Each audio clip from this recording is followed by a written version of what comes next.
ayca mbokk yi salaamaaleykum amis et téléspectateurs ñu ngi nuyu ñëpp ñoo xam ne ñu ngi seetaan li nga xam ne tey jii moom moo am fii ci Déggo de Darou Rahmane mu di ñoo xam ne tey dañu ñëw nag pour waxtaan ak ñi nga xam ne ñoom ñoo di waa Tëngéej yëpp muy l'ASC Déggo de Darou Rahmane ñëpp xam leen mais nag fi mu toll ñoom ñu ñëw ne dañuy def déclaration jàkkaarloog ñi nga xam ne tey jii ñoom ñooy mbokku Tëngéej yi nga xam ne ñoo bokk nawetaan tey nag ñu déglu seen ay kaddu parce que tey bu ñu ne dañuy def déclaration am na lu leen naqari ñu war koo ñaxtu war ko wax ak population bi yëpp ñu dégg ko kon donc ñu jox leen kàddu gi ñu dem ci. di jub ñu dégg ko mooy kàddu yu président TFC Babacar Ndiaye wax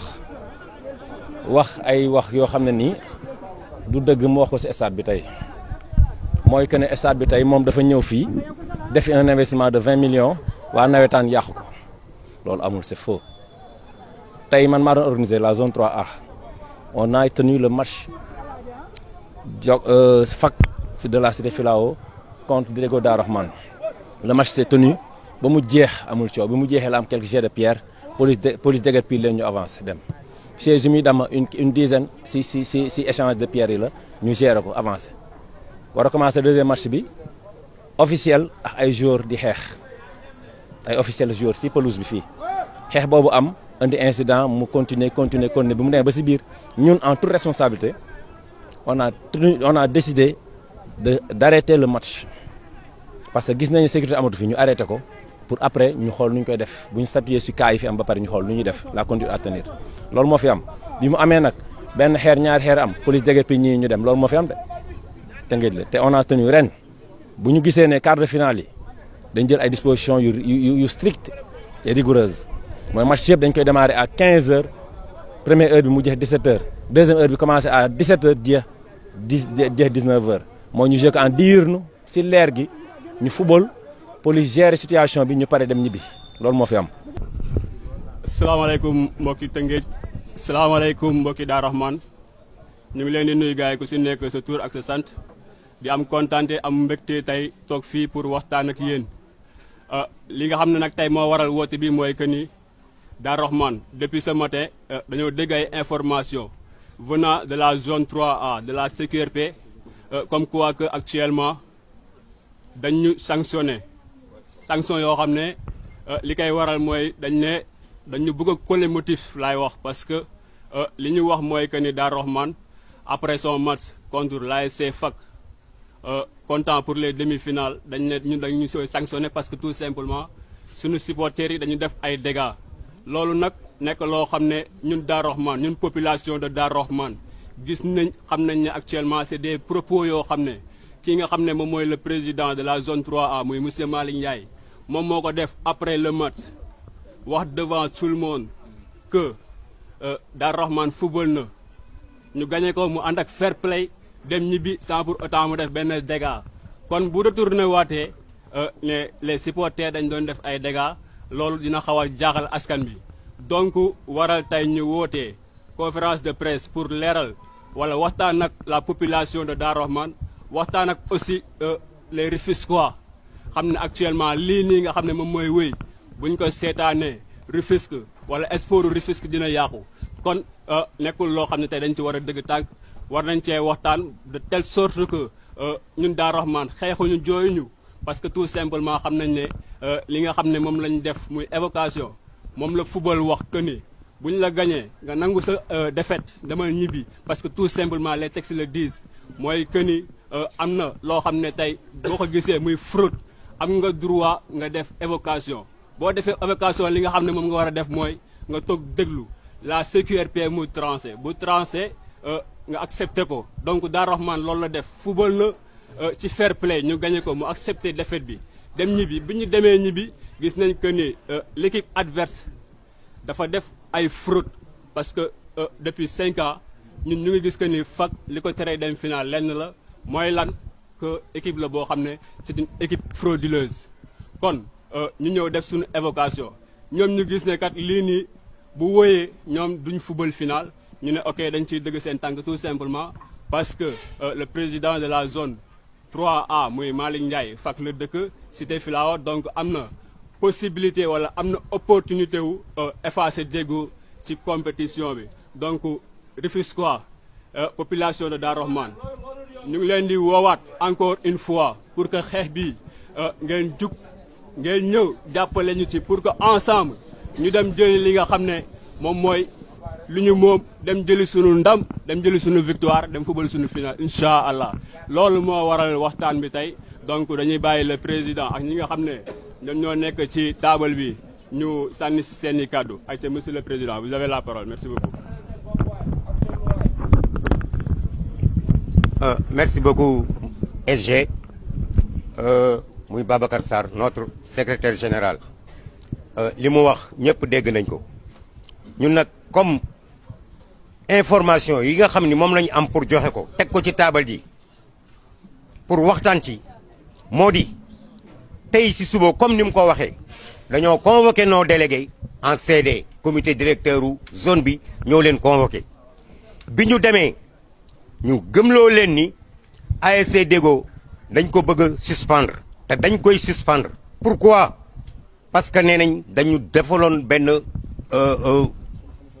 dañu tegal commission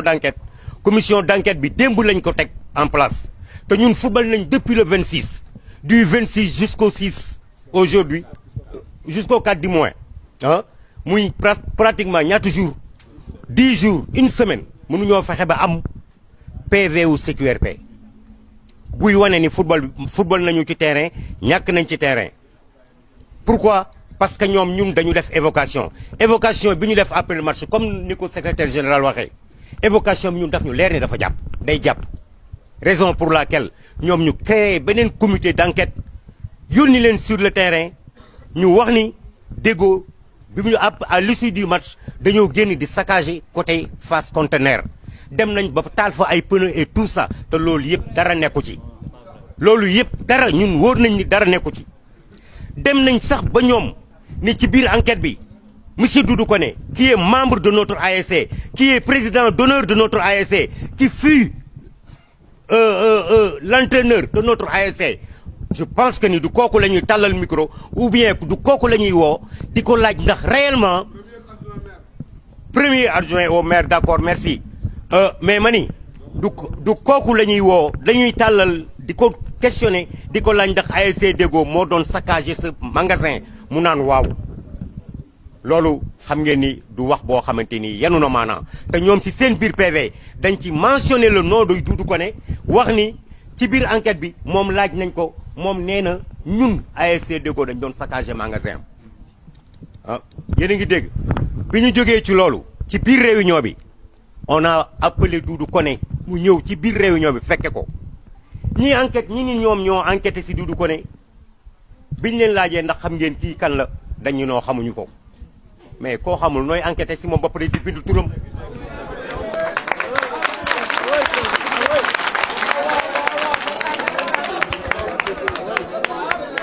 non man ma yaakaar ni ñoom dañ ñu teg ay vernac dañ ñu teg des illettrés mais ñu war a ñun ñu gëm suñu bopp xam ni du ñuy illettré te du ñuy ay vernacle ëpp ñu ñum njàng ëpp ñu xam-xam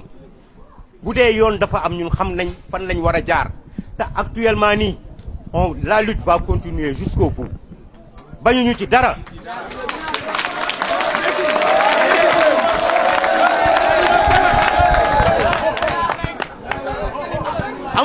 amuñu luñ ciy bañ et sur ça on tend la main à tous les ASC de Rufisque tous les dirigeants du mouvement navétane de Rufisque ñu xoolaat sanction bii nga xam ne dañ ko bëgg a teg suñu kaw rien que pour favoriser monsieur Malick Ndiaye qui est le président de notre zone et qui fait partie du lobby du mouvement navétane de Rufisque ça duñ ko nangu tey duñ ko nangu ëllëg duñ ko nangu tey duñ ko nangu ëllëg def nañ évocation ñoom génneeguñu ba tey le PV du match naka nga mën a génnee un PV boo xamante comité directeur nga woo wut loolu ay enquêteurs ah ñoom ñu dem def ci seen enquête ñëw génnee un PV tey démb lañ def enquête démb hier le samedi tey le dimanche ñu génne tey PV ñun football nañu depuis kañ depuis le 26 jusqu'à présent mënuñu génneel PV pourquoi parce que ñoom xam nañ li nekk ci li war a nekk ci PV bi ñu CQRP war a bind raison pour laquelle ñuy attardé wu ah pour pouvoir nous sanctionner raison pour laquelle ñu créé tey seen réunion de comité directeur pour sanctionner l'ASC Déggo mais ASC Déggo du ASC boo xam ne ASC bu ndaw la ñun ku ñu favoriser wul ci mouvement nawetaan waroo ñu xeex parce que li ñu indi ci nawetaan amul ASC bu ko fi indi.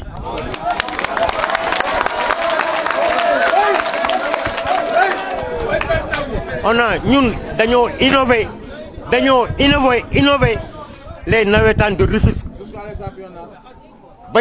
mën nañ ko ci sax boole même le championnat kii du Sénégal actuellement dañuy copier ci ASC Déggo pour di def yenn yi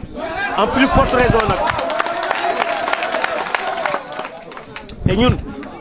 waxuma la innovation rek bi ñu indi ci mouvement nawetaan pour indi na fiq pour suspendre ASC Déggo duñ ko nangu. Monsieur Koné est là, il est là devant moi. Il a été à la réunion d'aujourd'hui. Moom dinañu wax exactement li fa nekk. Te man nag personnellement Maguette, je déclare la guerre à la zone.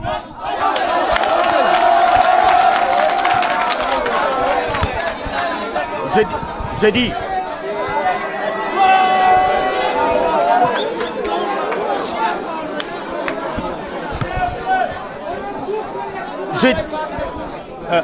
je dis mani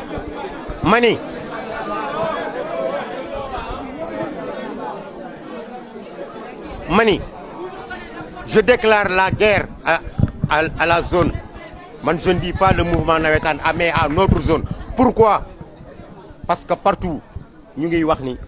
man damay corrompre le mouvement nawetaan dama leen di jox xaalis ci suuf man ak Paka Boy ça je le dis haut et fort. Ils l'ont écrit et ils l'ont dit et ça daf may jaral man Maguette je vais porter plainte contre ces gens-là te xam naa ñan la et je vais le faire inch'Allah rabbi. Je vous remercie.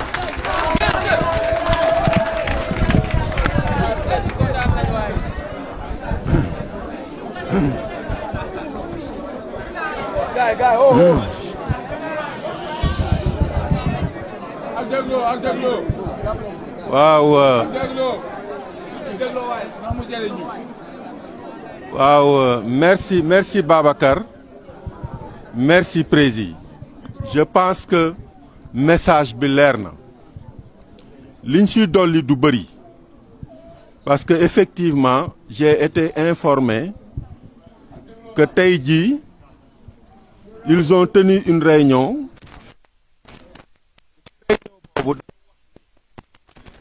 d'après les enquêtes qu'ils ont fait am na man entendre nañ ma du moins ba man ma wax ni j'ai été violenté agressé par les supporters de l'ASC Déggo. Pire encore bi que dañu dem ci sama magasin soxna saccagé ko. Quand j'ai été informé de ça fekk na fi ma nekkoon sori na sax j'ai fait demi-tour dem stade fekk ko président waxee effectivement bi ma ñëwee il ne voulait même pas que ma dugg mais c'est-à-dire par l'aide de El Hadj Kantara j'ai forcé dugg ci biir maintenant bi ma duggee effectivement ñu laaj ndax xam ngeen kii ils ont dit non maintenant naka la nit ki enquête ba jël nit ki bind turam ci rapport te nit kooku xamuloo ko déggoo ko c'est pas possible léegi nag dama jàpp ni mbéjum kanam borom moo koy fayul boppam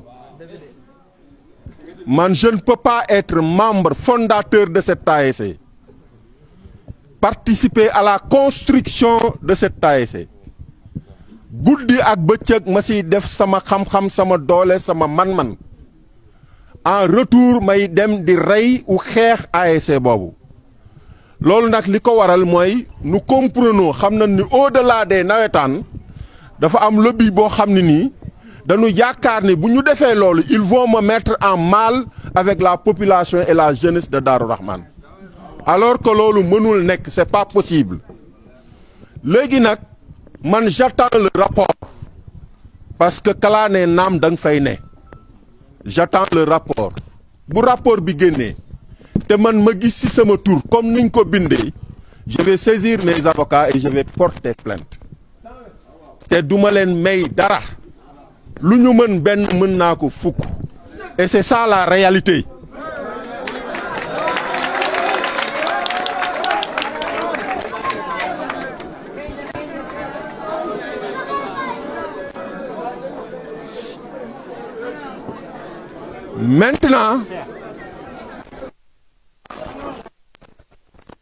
Maintenant li ma ciy dolli parce que le président a tout dit man li ma ciy dolli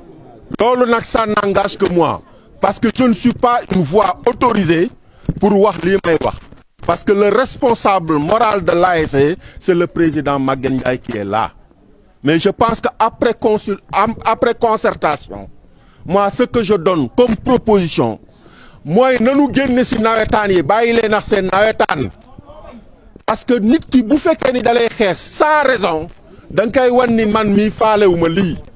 te la force de cette zone ça reste l'ASC Deggo. C'est ça la réalité. C'est ça la réalité. damay wax nag lii may wax. tey bu fekkoon ni Lebu gi la wala Njañ Sàmb duñ leen def lii te ñoom ñooñu ëpp ñu ñuy nit ëpp ñu ñuy xam-xam ëpp ñu ñuy maanaam ñu nite ëpp ñu ay ressources ëpp ñu ay compétences ëpp ñu aussi une volonté de vouloir faire notre quartier tey nawetaan yi buñ koy def c'est uniquement pour faire participer nos jeunes si li ñuy def ñoom léegi nag man c'est ça ma proposition. bu fekkee ni ñoom dañu taxaw rek pour jéem ñu xeex dañ leen di bàyyeex seen nawetaan ñun ñu seeti leneen je pense que loolu mooy sama xalaat man mais là mais je dis attends déglu leen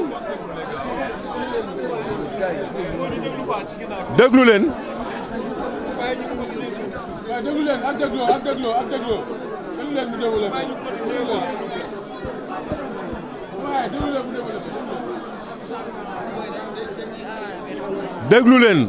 bon léegi may leen ma tuuti c'est-à-dire dama wax ni loolu may wax je signe et je persiste xam ngeen li tax nit dafay am fulla te nawetaan yi ñuy def boo leen xoolee Deggo ba mu commencé ak tey on a fait du chemin pour indi Deggo fii mu egsi tout un chacun fii ci quartier bi dugal na ci lépp lu mu am pour Deggo egsi fii mu egsi donc loolu dañu war a am fulla ak fayda ba wan leen ni loolu ñu def dañ ko def ak suñu xol donc kenn du dëggaate suñuy xol donc te loo gis nag y a un préalable ñun dofuñu jinne jàppuñu xam nañ bu baax fi ñuy teg suñu tànk te ku ñu xam-xam ne nous sommes assez responsables pour jël suñuy responsabilité loolu moom mooy dëgg donc nag lii ma wax nii dama bëgg ngeen xam ko parce que point de presse la ñu nekk te fu xeex maanaam fu ñu xeex war a yóbbu rek dinañ ñu fa yóbbu loolu mooy dëgg aussi si ñun donc moo bëgg ngeen xam ni loolu la ñu taxaw pour def lépp nag nous à ce qui nous concerne si demain le rapport sort et que ma gis ni sama tur mi ngi si man je vais saisir mes avocats te lu ma jaral dina ma ko jaral ba ñoom ñu identifier ñi def loolu ak lan la ñu am comme intérêt ba bëgg ko def pour nuire l'ASC Deggo on l'acceptera pas et inchallah on l'acceptera pas jërë ngeen ko.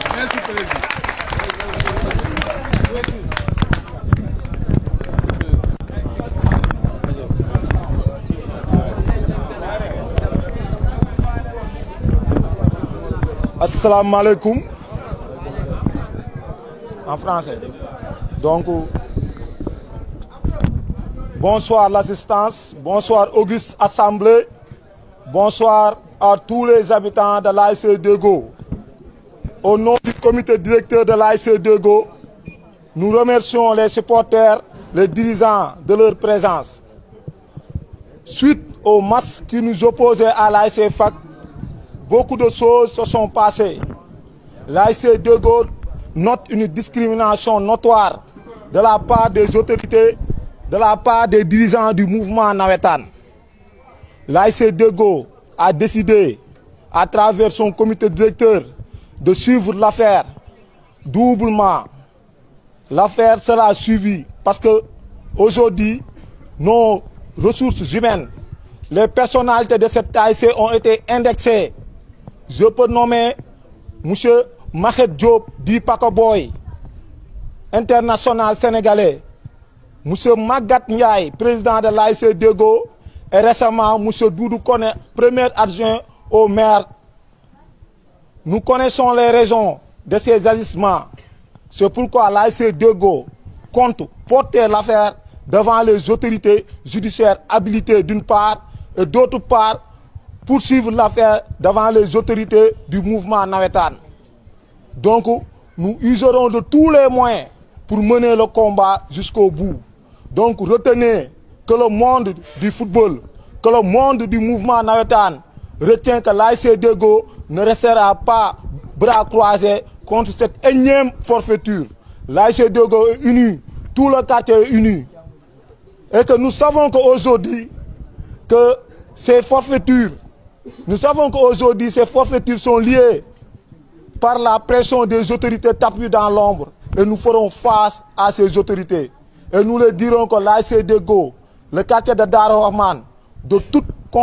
confession confondue, de toute obédience politique, de tout groupement, feront fort pour faire face à tout acte qui va nuire notre ASC, qui va nuire notre quartier. Et que cette forfaiture va dans ce sens. Donc l'ASC Dego uni fera face. C'est le mot d'ordre, c'est la déclaration officielle que je tenais à vous faire part en français. Donc retenez que l'ASC Dego ira jusqu'au bout. L'ASC Dego va saisir premièrement les autorités compétentes pour fausses accusations de fausses diffamations à l'endroit de nos autorités. Mais l'ASC Dego aussi va indexer, va poursuivre les enquêteurs, les délégués pour leur destitution et à fortiori pour une sanction disciplinaire notoire à leur endroit. Donc je vous remercie.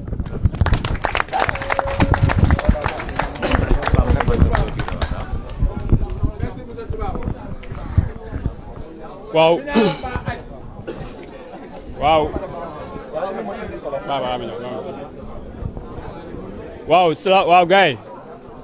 gars yi encore une fois ñu leen di wax que ni le combat n'est pas perdu. Le combat n'est pas perdu et ne sera pas perdu. Inch'Allah, on va jouer la finale. Inch'Allah, on va jouer la finale. Donc cet combat nañ ko def suñu xeex ñun ñëpp Darou Rahman képp koo xam ne Darou Rahman moo nekk sa xol na nga ñëw ensemble ñu xeexandoo ko gañeendoo ko incha allah yàlla may ñu ndam jaa ngeen jëf. voilà mbokk yi mu ngi noonu lii mooy li nga xam ne tey mën nañu ne moo amoon fii ci Dego Darou Rahman le président ànd ak ki nga xam ne mooy vice président ak képp koo xam ne yaa ngi fi ci Dego Darou Rahman ñëpp waxtaan nañu ba wax li nga xam ne mooy seen naxar waaye nag comme ni ñu koy waxee y a les tenants et les aboutissants on va essayer de voir comment faire fan la wànnet du mujj ak ay gëtëm ci li nga xam ne mooy bile problème wax naa leen ko média Tëngéej bi yéen ñëpp ñu ngi leen di kontaane bu baax a baax di wax ne lii am tey ji lii la ñu doon ñaan ñëpp ñëw lu xew ñu man koo waneel suñu bopp fii ci Tëngéej di wax waa Tëngéej yëpp bëgg na ñu leen kontaane ñu leen Rio TV forever di waxaat Kumba Lamb ci kaw ci kanam RSTV ak ki nga xam ne mooy Rufisque TV ak ki nga xam ne mooy Kumba Lamb TV bu nu limee dañuy jum mais kontaan nañu waa bagage bëri bagage à TV muy Moussa Mbengue moom it bu Dego Darou Rahman bëgg nañu ñëpp kontaane nu ñëpp jaajëf